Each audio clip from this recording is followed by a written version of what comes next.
Wonderful SR ક્રિએશનમાં આપ સર્વેનું સ્વાગત છે. આજે આપણે જોઈશું પુરુષોત્તમ માસ મહાત્મય કથા વનેડિયાની વાર્તા, જે ખૂબ જ લોકપ્રિય છે. તે સાંભળવા માત્રથી અનેક ગણું પુણ્ય પ્રાપ્ત થાય છે. મિત્રો, વિડીયો પસંદ આવે તો વિડીયોને લાઈક કરશો, વધારેમાં વધારે શેર કરશો. જો ચેનલમાં નવા હોય તો ચેનલને સબસ્ક્રાઈબ જરૂરથી કરશો. ઓમ શ્રી ગણેશાય નમઃ. સોનપુર નામનું એક સુંદર મજાનું ગામ હતું. આ ગામમાં એક સુંદર એવી કન્યા રહેતી હતી, જેનું નામ હતું સોનબાઈ. આ સોનબાઈ તો ખૂબ જ લાડકી હતી. તેને તો 7 ભાઈ હતા. 7 ભાઈ પરણેલા, એટલે 7 ભાભી પણ હતી. 7 ભાઈની એકની એક બહેન હોવાથી તે ખૂબ જ લાડકોડમાં ઉછરેલી અને 7 ભાઈઓની એટલી બધી માનીતી હતી કે એનું પડ્યું બોલ ઝીલાતું હતું. ભાભીઓ પણ તેને કાંઈ જ કામ ન ચીંધે, એટલે આખો દિવસ તે સાવ નવરી હોય. રસોઈ થાય એટલે જમી લે, પથારી થાય એટલે સૂઈ જાય. સોનબાઈ તો ખૂબ જ સ્વરૂપવાન હતી, વળી ગુણવાન પણ હતી અને એટલી જ ધાર્મિક હતી. સવાર સાંજે તે દેવદર્શને જતી, દાન પુણ્ય કરે અને હંમેશા ભજન ભક્તિમાં લીન રહેતી. એવામાં પવિત્ર પુરુષોત્તમ માસ આવ્યો. પાવન પુરુષોત્તમ માસ એટલે તો જીવનના પાપ ધોઈ નાખવાનો પુણ્ય અવસર. 7 ભાભીઓએ વ્રત કર્યું. સોનબાઈએ પણ વ્રત કર્યું. સોનબાઈ તો રોજ સવારે વહેલી ઉઠી ભાભીઓ સાથે નદીએ સ્નાન કરવા જાય અને હાથમાં અક્ષત લઈને વાર્તા સાંભળે. આમ કરતાં કરતાં મહિનો પૂર્ણ થયો. એકમનો દિવસ આવ્યો.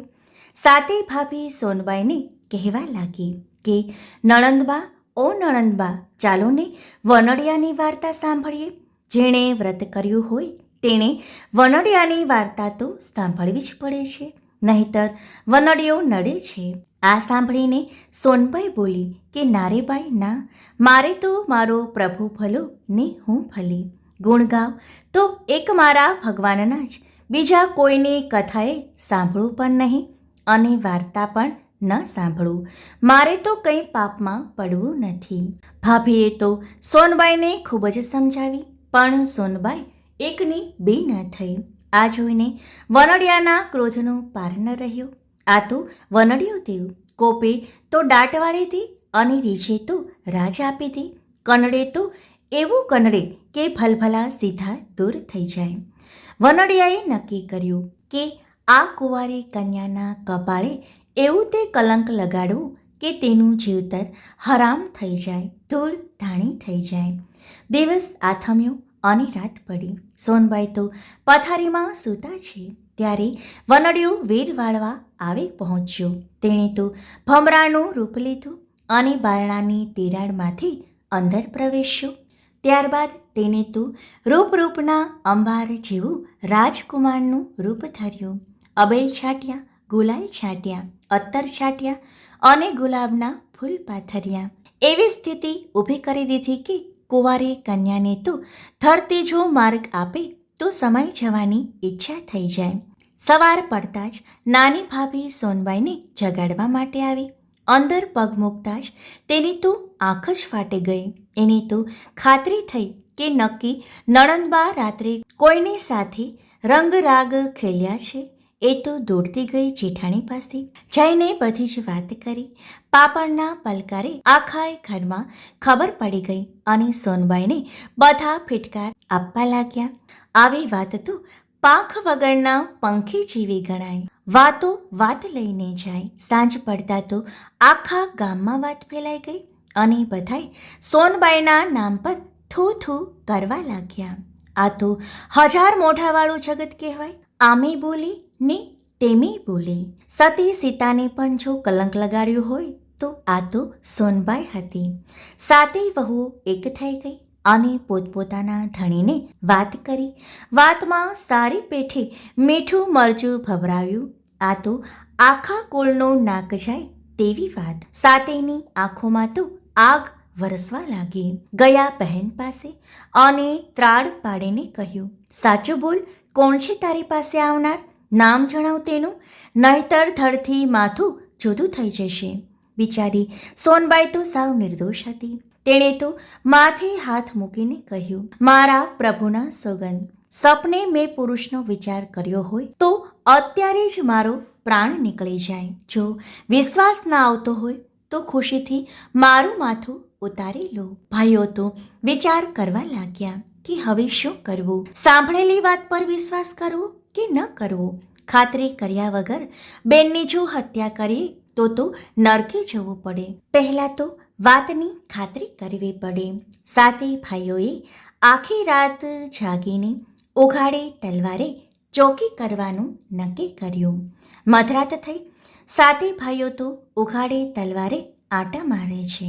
અંદર સોનબાઈ તો ઘસઘસાટ ઊંઘે છે.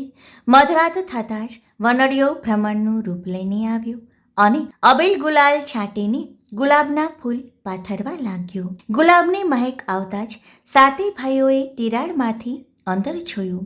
રૂપાળા રાજકુંવરને જોતાં જ પાટો મારીને બારણું તોડી નાખ્યું અને વનડિયા સામે તલવાર ઉગામીને પૂછવા લાગ્યા કે તું કોણ છે? માનો છે કે દાનો છે? ગંધર્વ છે કે કિન્નર છે? યક્ષ છે કે દેવ છે? જલ્દી બોલ, નહીતર તલવારના એક ઘાએ માથું જુદું થઈ જશે. આ સાંભળીને વનડિયો તો હસતો બોલ્યો, મારું નામ છે વનડિયો દેવ. શસ્ત્ર મને મારી ન શકે, શસ્ત્ર મારો વાળ પણ વાંકો ન કરી શકે. રીજું તો રાજ આપું અને ખીજાવ તો ખેદાન મેદાન કરી નાખું. તમારી બહેને મારી વાર્તા સાંભળવાની ના પાડી છે, એટલા માટે જ વેર વાળવા આવ્યો છું. આ સાંભળીને તો સાતે ભાઈઓ ઠંડાગાર થઈ ગયા અને વિનયથી પૂછવા લાગ્યા કે હે દેવ, શું ઉપાય કરીએ તો તમે પ્રસન્ન થાઓ? ત્યારે વનડિયું બોલ્યું કે એક ઉપાય છે. જો સોનબાઈ વાડને પાડું, પાલને પૂરી, લહેરને લાડુ અને રંકને રોટલો આપ્યા બાદ ભક્તિભાવપૂર્વક મારી જો વાર્તા સાંભળે તો તે અવશ્ય દોષમુક્ત થઈ જશે. હે વનડિયા દેવ, અમારી બેન તમે કહેશો તે પ્રમાણે જરૂર કરશે, પણ તેના કપાળે જે કલંક લાગ્યો છે તે કેમ કરીને દૂર થાય? ગામના મોઢે તે કંઈ ગળનું બંધાતું હશે, તેનો એક ઉપાય છે. વનડિયું બોલ્યું, નગરના રાજાએ કુળદેવીનું શિખરબદ્ધ મંદિર બનાવરાવ્યું છે. તેના પર સુવર્ણનો કળશ ચઢાવવાનો છે. આ કળશ સતી સ્ત્રી વગર કોઈ ચઢાવી ન શકે. રાજા ઠંઢેરો પીટાવીને સતીને બોલાવશે, ત્યારે સોનબાઈને મોકલજો. સોનબાઈ કળશ ચઢાવશે એટલે તેના સતનું આખા ગામને પ્રમાણ મળી જશે. સત્યનું તેજ ઝળહળશે અને કલંકની જે કાલીમા છે તે દૂર થઈ જશે. સાતે ભાઈઓએ તો વનડિયાને વંદન કર્યા. વનડિયો તો હસતો હસતો ત્યાંથી અંતર્ધ્યાન થઈ ગયો. સવાર પડી એટલે સોનબાઈએ તો વનડિયાના કહેવા પ્રમાણે વાડને પાડું, પાલને પૂરી, લહેરને લાડુ અને રંકને રોટલો આપ્યો. ત્યારબાદ અત્યંત ભક્તિભાવથી વનડિયાની વાર્તા સાંભળી. તત્કાળ જ એ વનડિયાના દોષમાંથી મુક્ત થઈ ગઈ.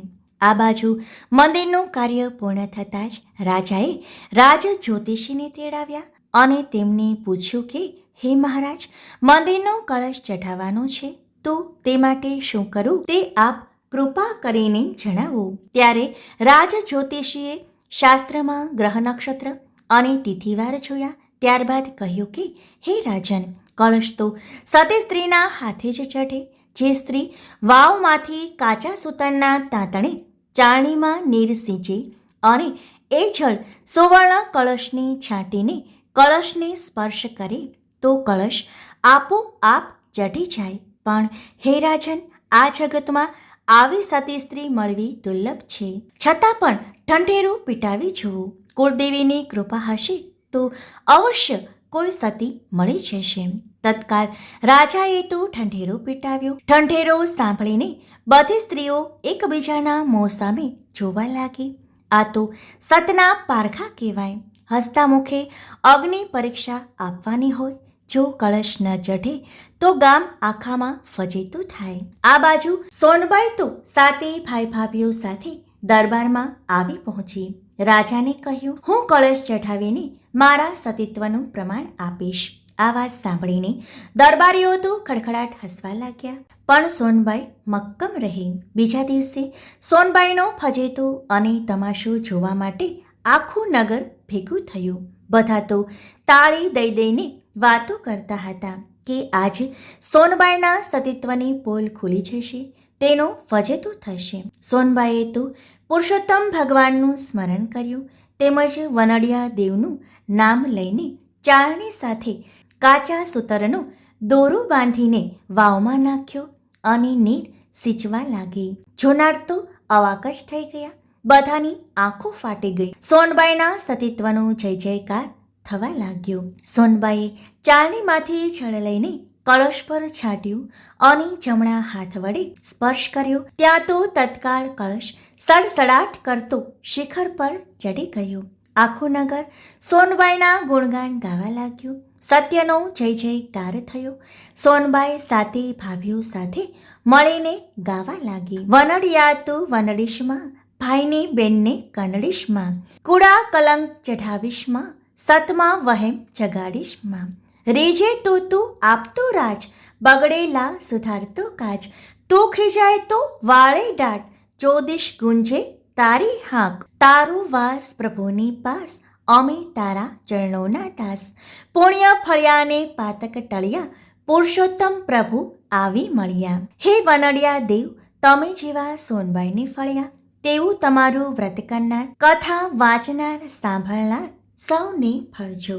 જય વનડિયા દેવ. મિત્રો, વિડીયો પસંદ આવે તો વિડીયોને લાઈક કરશો, વધારેમાં વધારે શેર કરશો. જો ચેનલમાં નવા હોય તો ચેનલને સબસ્ક્રાઈબ જરૂરથી કરશો. આભાર.